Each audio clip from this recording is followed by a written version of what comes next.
Bueno, voy a darle a compartir pantalla. Aquí la tenemos.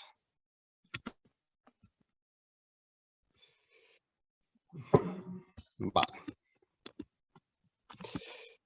Muy bien, pues es un placer que me hayáis invitado a dar una charlita en el Herbitas Prime Weekend y quería pues hablar en este caso de lo que es la terapia con ondas de choque y con láser, con fotobiomodulación en la tendinopatía aquilia. Principalmente porque cuando yo terminé la carrera, básicamente el punto fuerte que teníamos los podólogos a nivel del tratamiento de patologías musculoesqueléticas era básicamente solo la ortopodología, por decirlo de alguna manera, ¿no?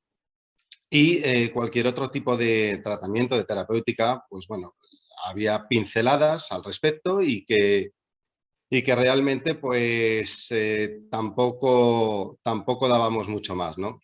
Entonces, cuando en consulta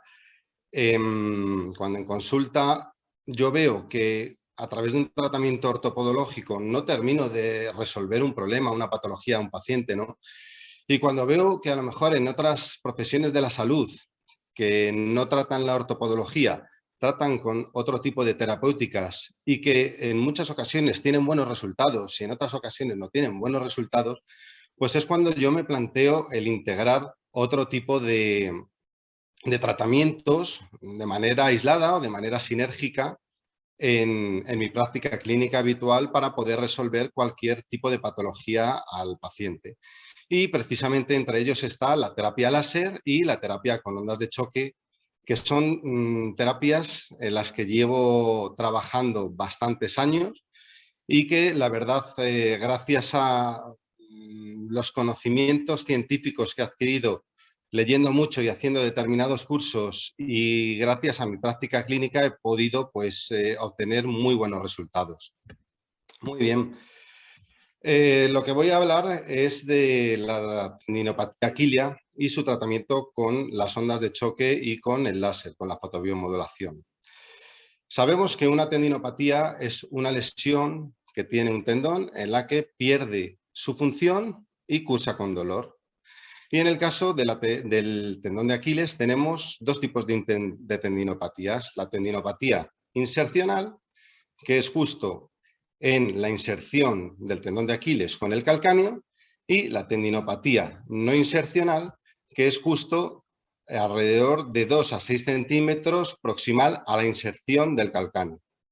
Cabe recalcar que la tendinopatía insercional se ve mucho más en personas que son activas, pacientes que son deportistas, y la tendinopatía no insercional la veremos más en pacientes que son personas mayores, menos atléticas y que tienen un cierto sobrepeso. Los factores de riesgo que tienen los pacientes o que se ven para que aparezca este tipo de patología son factores de riesgo intrínsecos y factores de riesgo extrínsecos. Dentro de los factores de riesgo intrínsecos tenemos factores biomecánicos como pueden ser la hiperpronación, la deformidad en varo de antepié, la discrepancia de longitud de miembros inferiores, movilidad limitada de la articulación subastragalina y factores como la obesidad y la edad avanzada. Y dentro de los factores extrínsecos tenemos la sobrecarga mecánica excesiva, errores en el entrenamiento, aumento del entrenamiento a intervalos, entrenamiento excesivo en colinas, mayor kilometraje, mala técnica y fatiga. También otros factores de riesgo que se han evidenciado científicamente son que se ve más en género masculino, el género masculino es más propenso, parece ser, el uso de esteroides y las fluoroquinolonas, como pueden ser el ciprofloxacino. Muy bien, para poder entender cómo funciona la terapia con ondas de choque y cómo funciona la terapia con láser, previamente debemos entender cuál es la composición del tendón y cuál es la histología y las moléculas que tiene un tendón.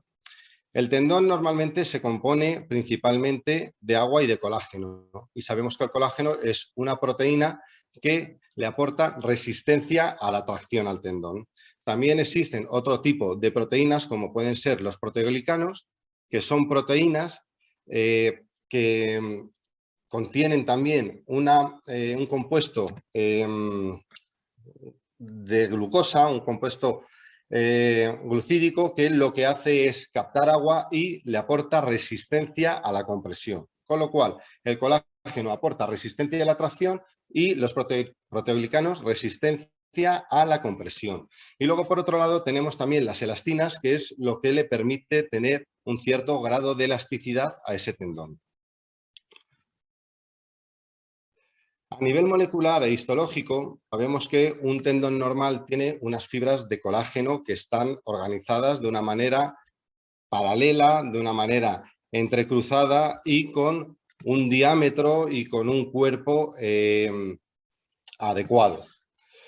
Pero cuando tenemos una tendinopatía, lo que se ve a nivel molecular y a nivel histológico es que existen precisamente anomalías en las fibras de colágeno, donde el diámetro de las mismas se ve deteriorado, donde hay una desintegración y una organización asimétrica entre las mismas y con una división también entre las mismas, como podemos ver en este caso en la imagen B. También se ha demostrado que hay cambios a nivel mucoides, cambios mucoides quísticos, donde tenemos grandes parches de mucoides y vacuolas que están entrelazadas entre esas fibras de colágeno, y eso impide que la función del tendón sea la adecuada. Además, también se ha visto que hay infiltración de células lipídicas justo entre esas fibras de colágeno, con lo cual todavía va a hacer que esa función mecánica que tiene el tendón no sea la adecuada. Y también se ha visto depósitos no calcificados, así como cambios vasculares. Cabe decir que la tendinopatía, que antaño se llamaba tendinitis, y no se debe llamar tendinitis porque se ha demostrado que no hay a nivel histológico células relacionadas con la inflamación, pero sí determinados marcadores inflamatorios. Cabe recordar que esa tendinopatía es un proceso degenerativo y no un proceso inflamatorio. Dentro de los tratamientos que están evidenciados a nivel científico para las tendinopatías, los que más evidencia científica tienen precisamente son los ejercicios excéntricos y las ondas de choque. Los estiramientos y la crioterapia no tienen una evidencia que sea concluyente y que sea robusta para poder aplicarlos como terapia para este tipo de patologías. Pero en cambio, lo que son los ejercicios excéntricos y las ondas de choque a través del efecto de la mecanotransducción sí que son tratamientos que están evidenciados científicamente y además con buenos resultados. Respecto a otro tipo de tratamientos farmacológicos, como pueden ser los antiinflamatorios no esteroideos, se ha demostrado que no se puede sacar una conclusión al respecto, y además tampoco tiene mucho sentido, salvo en momentos muy puntuales para aliviar el dolor, el uso de antiinflamatorios no esteroideos, primero porque es un proceso degenerativo, donde no hay inflamación. Y segundo, porque también los antiinflamatorios no esteroideos inhiben la proliferación y migración celular y por consiguiente nos van a retardar o van a interferir en ese proceso de cicatrización del tendón. El PRP, que últimamente se está utilizando mucho en multitud de patologías del pie, actualmente todavía no se ha sacado una conclusión que sea robusta sobre el uso del PRP, pero sí que parece que hay cierta evidencia de que a través de la infiltración de PRP de los factores de crecimiento se consigue mejorar todo ese entorno que hay a nivel del tendón para activar todos los procesos y vías de señalización celular que inducen a la recuperación molecular, histológica y funcional de un tejido. Con lo cual, podemos decir que los mejores tratamientos que tendríamos en este caso para la tendinopatía aquilia son las ondas de choque y los excéntricos, aplicados de manera conjunta o de manera aislada. Pues bien, ¿qué son las ondas de choque? Las ondas de choque es un tipo de terapia que antaño se decía que era una terapia física, que es un término en desuso. En este caso sería una mecanoterapia. Principalmente, ¿por qué se conoce a las ondas de choque como una mecanoterapia? Porque parece ser que inducen a nivel molecular y a nivel celular, lo que hacen es introducir una energía a nivel de las células que produce un efecto mecánico en dichas células, y ese efecto mecánico lo que hace es activar una serie de vías de señalización celular para desencadenar una serie de cascadas celulares con unos efectos generales, en este caso, en el caso de las tendinopatías, que permiten regenerar el tejido mediante ese complejo fenómeno físico y biológico que es la mecanotransducción. También estimulan el óxido nítrico, que sabemos que es un vasodilatador que está muy implicado en la formación de nuevos vasos sanguíneos y en el aporte de sangre a los tejidos que están lesionados. También otra de las hipótesis con las que se cree que las ondas de choque producen un efecto a nivel de los tejidos es porque producen microlesiones que están muy controladas dentro de dichos tejidos, que lo que inducen es al proceso de regeneración normal del tejido. Sabemos que es inflamación, proliferación y remodelación.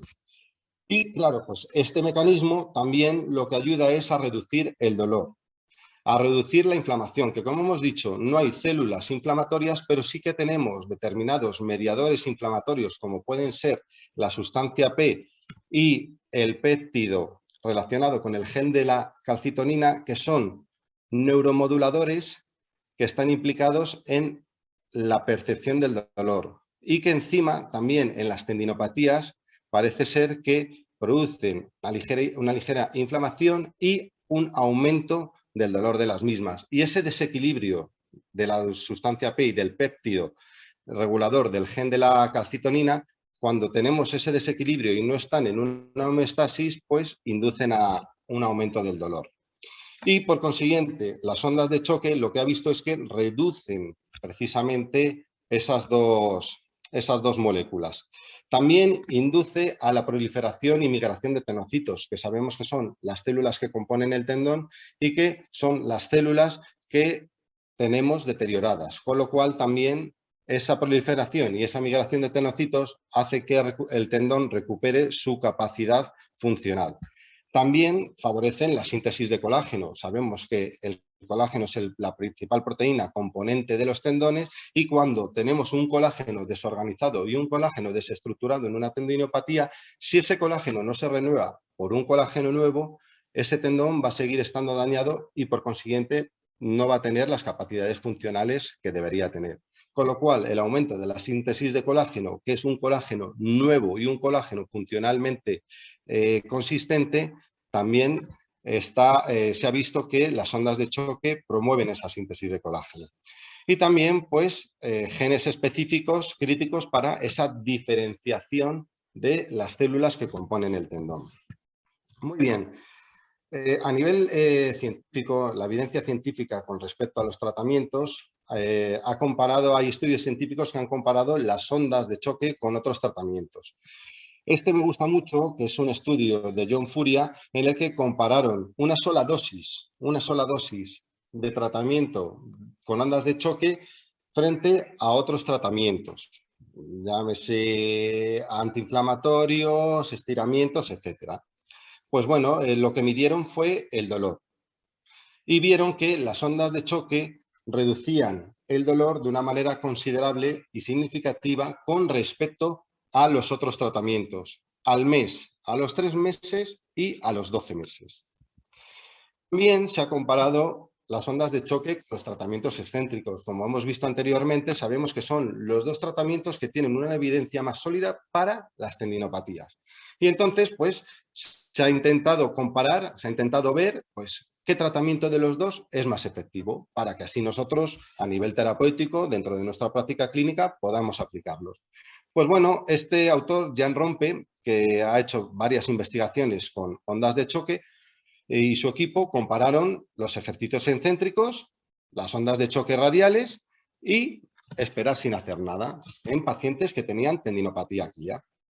Pues bien, aplicaron dentro de lo que era el tratamiento con ondas de choque 3 sesiones a cada paciente aplicadas a intervalos de 7 días, es decir, cada semana. Aplicaron 2000 impulsos a 3 bares de presión y a 8 hercios de potencia, a 8 hercios de frecuencia, perdón. La aplicación fue en el punto de máxima sensibilidad y con movimientos circunferenciales, es decir, aplicaron las ondas de choque en el tendón de Aquiles y con movimientos circunferenciales.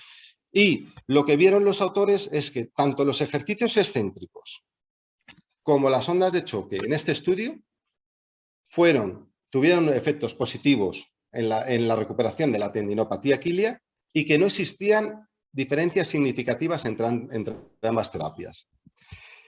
Pues bien, también este mismo autor comparó los ejercicios excéntricos junto con las ondas de choque. Vieron a ver si era mejor aplicar excéntricos solo o ondas de choque más excéntricos. Realizaron el mismo protocolo con las ondas de choque y vieron que en este caso, en la tendinopatía insercional, las ondas de choque aplicadas junto con los ejercicios excéntricos fueron mucho mejor, en este caso, que ambos por separado.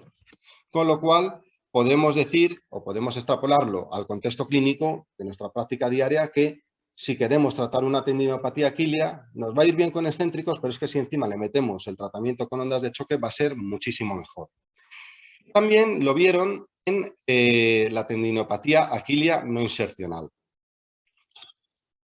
Este sería el modo de aplicación, circunferencialmente, o como puedo hacer yo, que también lo hago, a lo largo de todo el tendón, desde la parte de la inserción del tendón de Aquiles hasta proximal hacia los gemelos.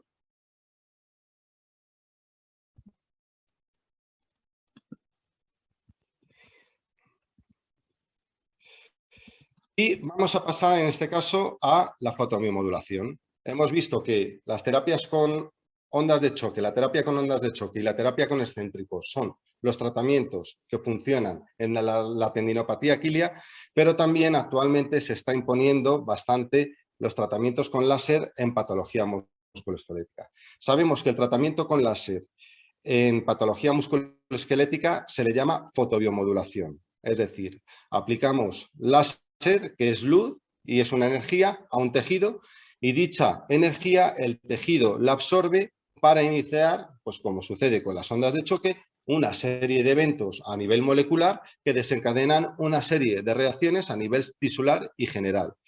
Entre estas reacciones que hay a nivel tisular y general están el alivio del dolor, la recuperación funcional de un tejido, la formación de nuevos vasos sanguíneos, el efecto antiinflamatorio, el efecto antiedema, etc.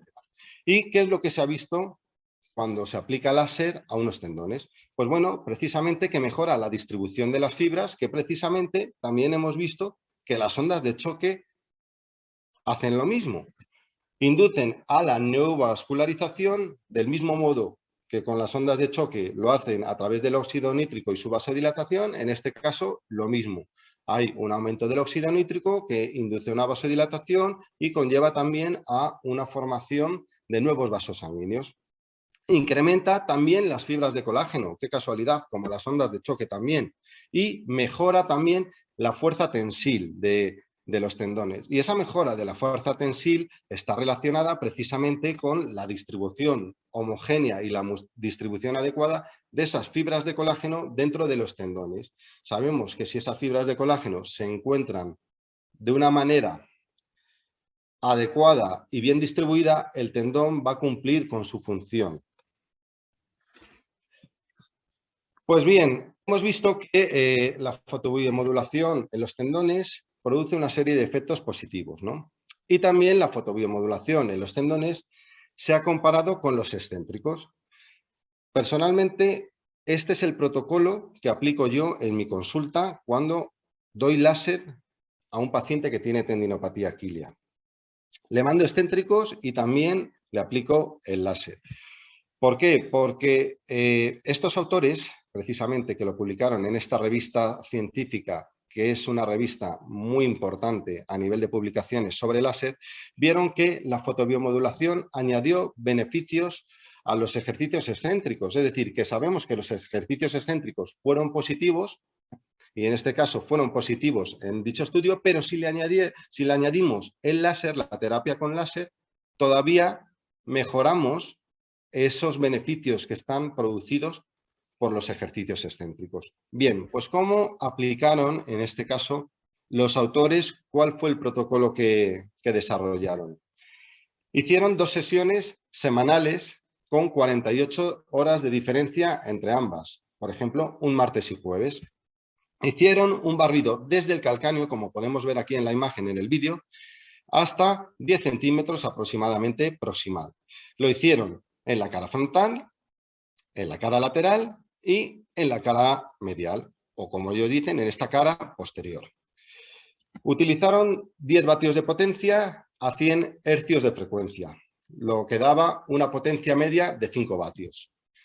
La dosis era de 6,6 julios por centímetro cuadrado. El spot, que es este cabezal de aquí, fue de 3 centímetros cuadrados. Y aplicaron 450 julios de energía en total en cada sesión, en cada tratamiento.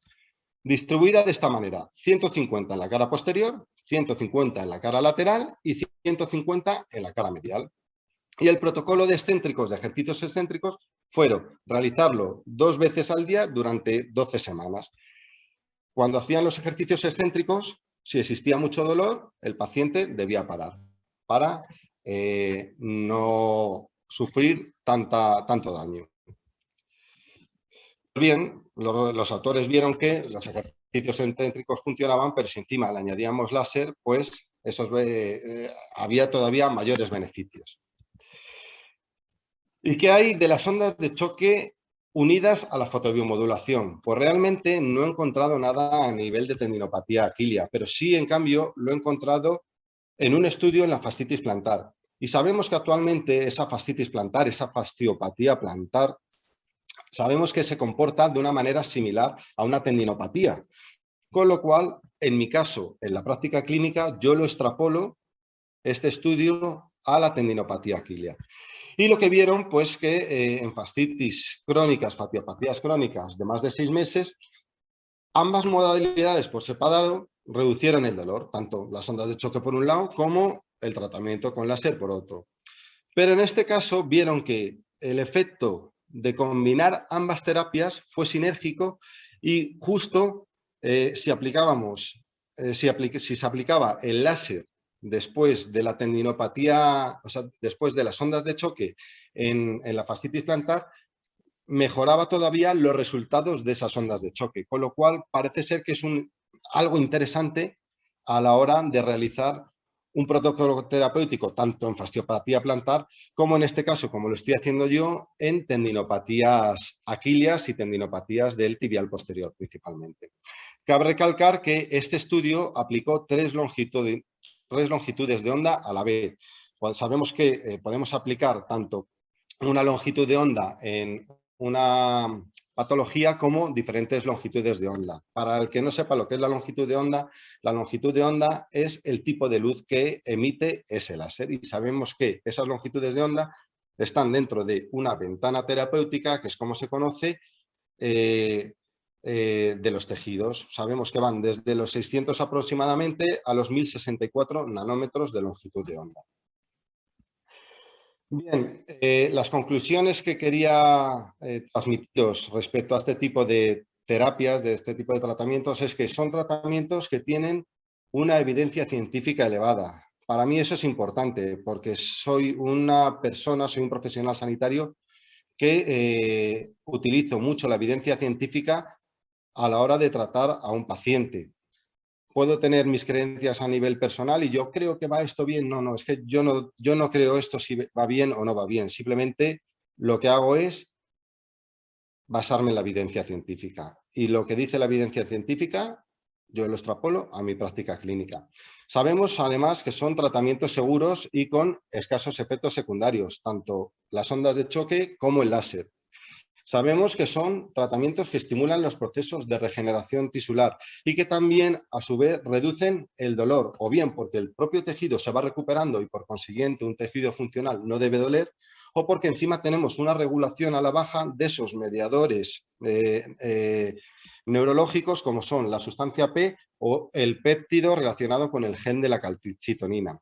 Y que también sabemos que son tratamientos que se pueden utilizar de una manera conjunta y también sinérgica entre ambos e incluso con otro tipo de tratamientos, como puede ser un tratamiento ortopodológico, porque como habíamos visto previamente al inicio de esta charla, existen diferentes factores de riesgo que pueden conllevar a una tendinopatía aquilia, como son la hiperpronación, por ejemplo. Entonces, realizar un tratamiento ortopodológico con una plantilla y luego un tratamiento con ondas de choque y excéntricos, con láser y con excéntricos, o con ondas de choque, láser y excéntricos, como suelo hacer yo, pues sabemos que podemos englobar el tratamiento de los factores de riesgo con la plantilla y el tratamiento de la recuperación y regeneración de ese tejido con la terapia con ondas de choque, excéntricos y la terapia con láser.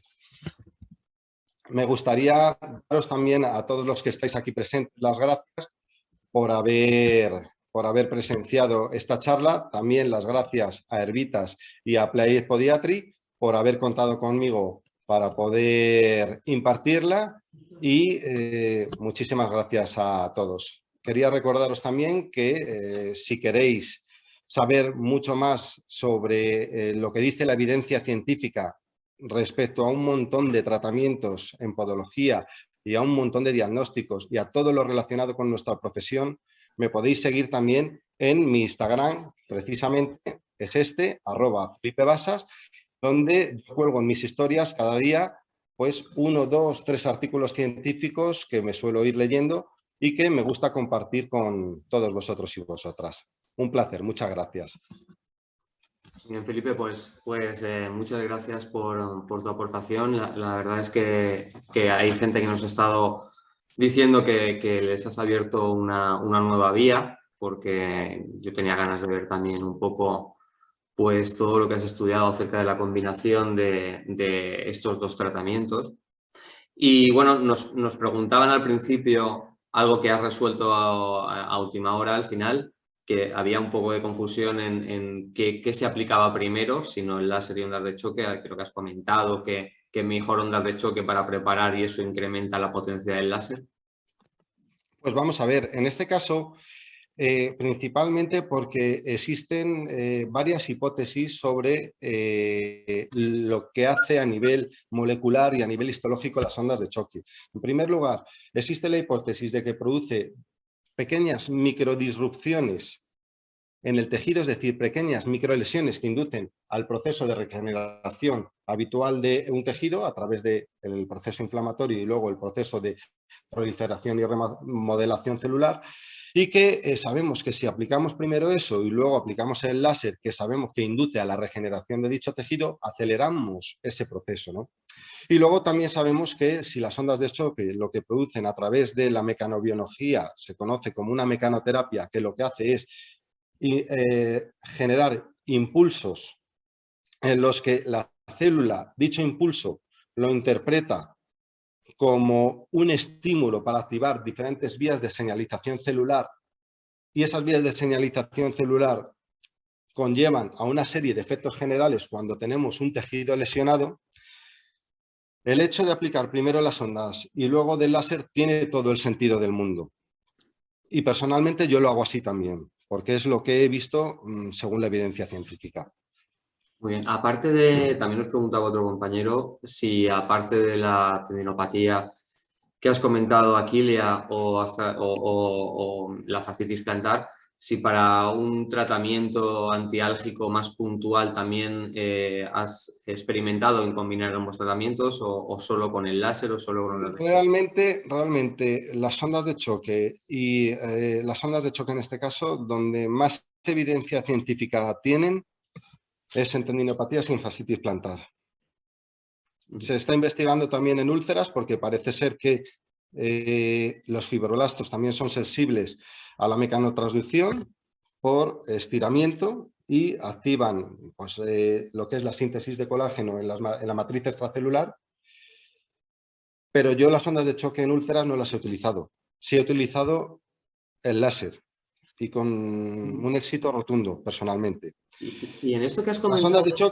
ondas de choque solo en tendinopatía y en fascitis plantar.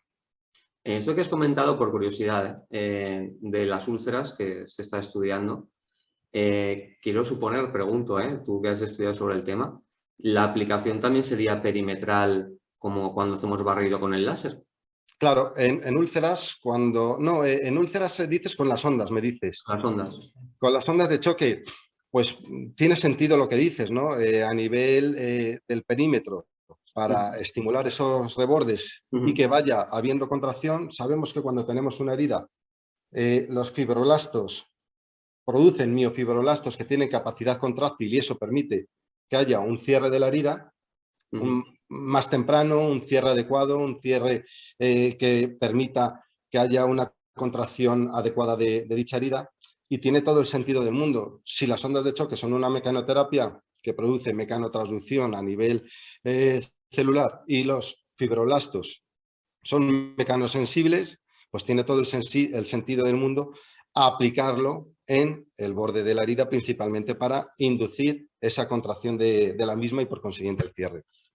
Yo supongo que seguirás investigando sobre el tema y que lo experimentarás y que lo trastearás y nos lo contarás seguro. Hombre, pues se me ha ocurrido, pero vamos, la verdad es que en úlceras con el láser y el PRP me va tan bien realmente, ¿no? Que de momento no me planteo hacer eso. Y debería leer, debería ver cómo es el protocolo, debería ver también cómo es la fisiología realmente de ese entorno que se genera con las ondas de choque. Son pinceladas que acabo de dar, pero me gustaría entenderlo mejor para poder hacerlo con seguridad en mí mismo y sobre todo aportándole todo el valor posible al paciente para resolver su patología.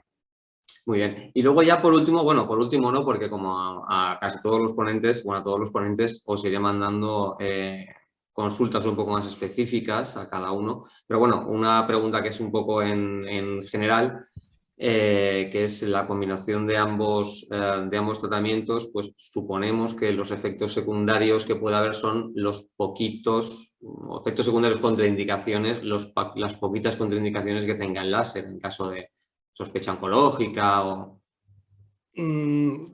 Contraindicaciones, dices, a nivel de la aplicación de láser, de ondas de choque, ¿no? Sí, cuando estabas hablando de la tendinopatía, o sea, a la combinación de ambos tratamientos de onda de choque y láser, pues en qué pocos casos pienso yo que puede haber contraindicaciones.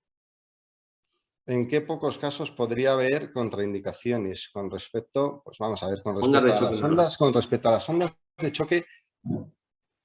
Te diría que prácticamente en ninguno, salvo que lo que tuviéramos fuera una rotura, en este caso del tendón de Aquiles, ¿no? Realmente, pues cuando tenemos una rotura, las ondas de choque no es que sean el tratamiento idóneo, ¿no? Y en el caso de la fotobiomodulación, pues las contraindicaciones o consideraciones especiales relativas a lo que es el uso de láser, ¿no? Pues vamos a ver, imaginemos que tenemos un hematoma. Oye, pues si tenemos un hematoma que sabemos que por su coloración es negruzco, sabemos que los tonos negros absorben más el calor, oye, pues habría que tener cuidado con el riesgo de incremento de la temperatura, ¿no? Porque sabemos precisamente que podemos crear una quemadura y sabemos precisamente que a partir de 45 grados el colágeno se desnaturaliza, ¿no? Entonces habrá que tener cuidado con el calor. Hay que tener cuidado también pues, que el paciente no tenga ningún tumor activo, principalmente porque no porque el láser vaya a desarrollar todavía esa capacidad tumoral que tiene el tumor, que a lo mejor lo tiene en el cuello, pero basta con que apliquemos en este caso láser y el paciente tiene un tumor para que venga alguien a tocarnos las pelotas y diga, no, es que como le han aplicado láser, pues oye, yo ahí no me mojo. Sabemos que es muy difícil, nunca voy a decir nunca, pero es muy difícil que llegue la luz precisamente si le aplico en un pie al cuello, por ejemplo, pero prefiero curarme en salud y no aplicar en ese caso láser, y pocas contraindicaciones más tendríamos. Muy bien, pues nada, Felipe, te iremos pasando. Dime. Una cosilla más, que veo que nos han hecho varias preguntas, ¿vale? Nos pregunta Patricia Arques que si conviene acompañar con el Tendoactive oral. Bueno, pues vamos a ver, hay determinados complementos a nivel oral que se utilizan precisamente en tendinopatías. A priori yo no he leído nada en la literatura al respecto de tratamientos combinados con complementos de este tipo, pero tendría que verlo. No sé ahora mismo responder al respecto. Un espectador anónimo nos dice también que si la terapia combinada láser con ondas de choque, ¿cuánto tiempo le dedicas a cada una? Pues vamos a ver, las ondas de choque es que en menos de 5 minutos hemos aplicado la sesión y con el láser es lo mismo, o sea que nos podemos llevar 10 minutos con el paciente haciéndole el tratamiento máximo. No se tarda nada apenas y además es que las terapias de las ondas de choque radiales, que son las que utilizo yo en este caso y que además han demostrado que tienen una evidencia científica contundente, apenas producen dolor. Y, por supuesto, hay que aplicarlo sin anestesia. Parece ser que tiene mejor efecto las ondas de choque sin anestesia. Otro espectador anónimo nos dice que en caso de tener que elegir onda de choque y láser, ¿que cuál escogería? Pues yo, en este caso, entre elegir una y la otra, escogería las dos. ¿Y por qué escogería las dos? Porque si tengo los dos aparatos, voy a aplicar los dos tratamientos. Si solo tengo el láser, pues no me queda más remedio que coger el láser. Si solo tengo ondas de choque, no me queda más remedio que elegir las ondas de choque, pero en mi caso, como tengo los dos, pues yo hago los dos. Si no tuviera ninguno y cuál tuviera que coger y comprar, pues vamos a ver, las ondas de choque, sé perfectamente que el tratamiento va a estar limitado a fasciopatías y a tendinopatías, y en cambio, si yo lo que quiero comprarme es un láser, sé que lo voy a poder utilizar para onicomicosis, sé que lo voy a poder utilizar para papilomas e IPKs y sé que lo voy a poder utilizar para patología musculoesquelética, con lo cual puedo abarcar muchos más tratamientos, ¿no? Entonces, no es cuestión en este caso de ser drástico y decir o una u otra, no. Si yo puedo hacer las dos terapias, hago las dos terapias, por supuesto. Acaba de llegar una consulta, me acaba de llamar por WhatsApp. En concreto, tiene relación con la pregunta de Patricia Arques, de O'Neill. Que es una grandísima podóloga y que controla un mogollón de calzado infantil. Sí, no, yo la conozco de chiquitín, que venía a la tienda de revistas cuando éramos jovencitos. Verías, en vez del Tendoactive, no sé si viste ayer la ponencia de ácido hialurónico, ¿podría ayudar en este caso al ácido hialurónico? ¿Tendría profundidad para la tendinopatía? Para favorecer la migración.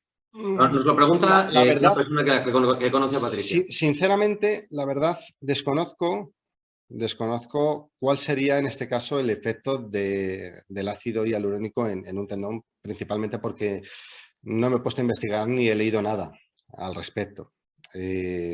Sabemos que el ácido hialurónico es una molécula que capta mucha agua, ¿no? Y sabemos que el tendón se compone, entre otras cosas, por agua, proteoglicanos, glucosaminoglicanos, colágeno, elastina, etcétera, ¿no?